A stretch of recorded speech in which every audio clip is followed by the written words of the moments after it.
Today, we're going to dive into a medical guide that's over 1,000 years old. But here's the twist. It's not about your body. Nope, it's a spiritual checkup for your heart. And our guide is one of the greatest physicians of the soul in history, Imam Al-Ghazali. So let's see what this timeless wisdom has to offer. First things first, let me just throw this out there. What if your most vital organ, the one that really truly dictates the quality of your entire life, isn't the physical one that's beating away on your chest? Al-Ghazali says there's another heart, and that's the one we should be focusing on. He calls this the qalb, the spiritual heart. Just think of it as the command center for your entire inner world. It's the source code for who you are. It's where your intentions are formed, where your awareness lives, where your emotions bubble up, and where your moral character is built brick by brick. His whole point was, if this heart is healthy, your life is healthy. But if it's sick, well, everything starts to fall apart. So Al-Ghazali breaks down the health of this spiritual heart into 3 basic states. On one end, you have the pure heart. It's alive, it's healthy, it's responsive to what's good and true.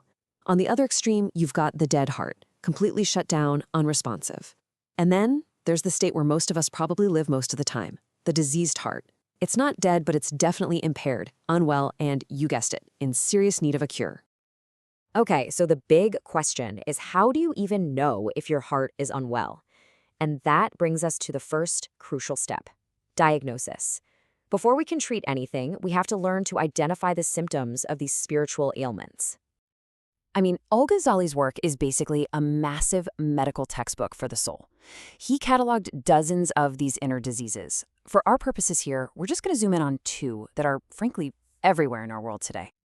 All right, first up is pride, or kibr. Al-Ghazali nails this one. He defines it as that feeling of self-importance that just makes you look down on other people. And the symptoms? They're pretty obvious when you think about it. You can't take criticism, you brush off any truth that challenges you, and you're always fishing for compliments. And what causes it? So often, it's just forgetting that we're all flawed and constantly comparing ourselves to others until we feel superior. And disease number 2 is envy, or hasad. This one is that ugly, painful feeling you get when you see someone else doing well, and there's that little voice inside you that kind of wishes they'd lose it all. I mean, does that not sound exactly like mindlessly scrolling through Instagram? The symptoms are a classic recipe for misery. Bitterness, talking behind people's backs, and just feeling sad whenever someone else succeeds. And look, Al-Ghazali did not pull any punches on this one. He called envy one of the greatest illnesses of the heart. He saw it as a spiritual poison that just eats you up from the inside. Okay, so we've identified the problem. It can sound a little bleak, right? But here's the absolute game changer in this whole framework. Al-Ghazali doesn't just list the problems. He gives us a universal 2-part prescription that works for any of these spiritual diseases.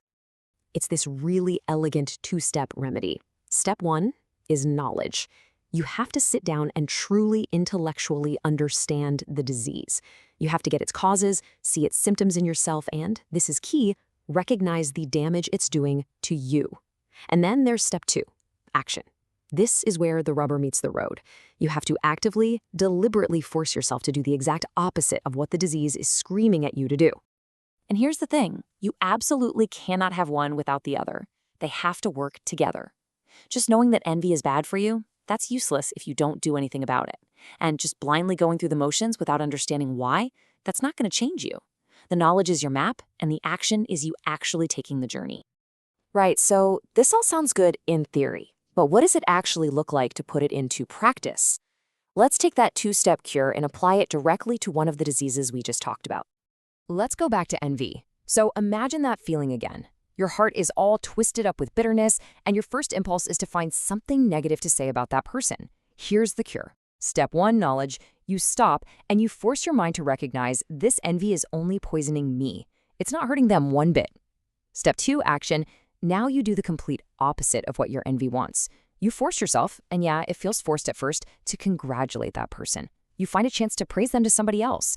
Al-Ghazali even suggests giving them a gift because it's impossible to feel malice towards someone you're actively being generous to.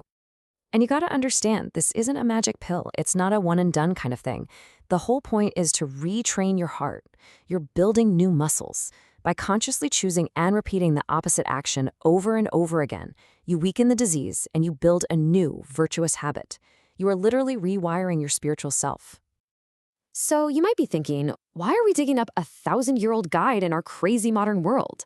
Well, it's because these inner diseases and their cures are absolutely timeless. They're part of the human condition. Honestly, you could argue this framework is more needed now than ever before. It forces us to focus inward, reminding us that real change starts with our intentions. It's like a toolkit for preventative spiritual care, helping us catch that inner decay before it gets out of hand. And maybe most importantly, it's a direct antidote to that toxic comparison culture we're all swimming in, the one that fuels so much pride and envy online.